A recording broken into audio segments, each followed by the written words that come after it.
Alright, magandang araw mga ka-tracker. Nandito tayo sa Kalipin Marketing Corporation. Dito yan sa Barangay Mambugdos, Bacol, Cavite. Ipasilip ko lang sa inyo itong katatapos lang namin gawing unit. So ito po ay rescue truck. Ayan. So ang ginawa po namin dito, meron siyang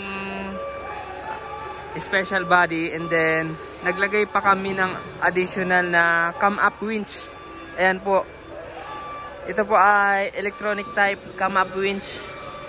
In-install namin dito sa harap ng Hino 200 series na 4-wheeler. Ayan, 4-wheeler lang po ito. Silipin po natin, ikutan natin. So, napakasulit dito mga ka-tracker. Ayan, come-up winch na electric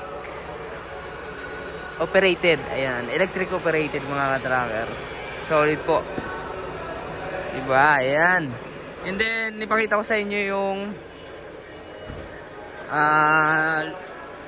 ito yung ano na to. May mga toolbox siya and then dito sa ibabaw merong lagayan ng mga kung anong accessories. Ayan, naka-grill yung taillight. Tapos medyo nakalock pala yung loob nito, di ko mabuksan. Ayan po yung itsura niya. Ayan, di ba? Pogi.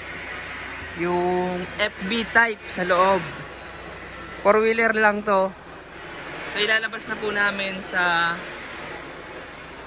Yerda. Ayan. Okay na. So ayan po. Napakasolid niyan. Kung gusto niyo magpagawa ng ganitong specs, pwede kayong magpagawa dito. Ayan, di ba? Hino 200. Ang capacity niya ay 3,800, 1,900 yung net capacity. So, pupull out na po namin. Ayan, di ba? Ang ganda.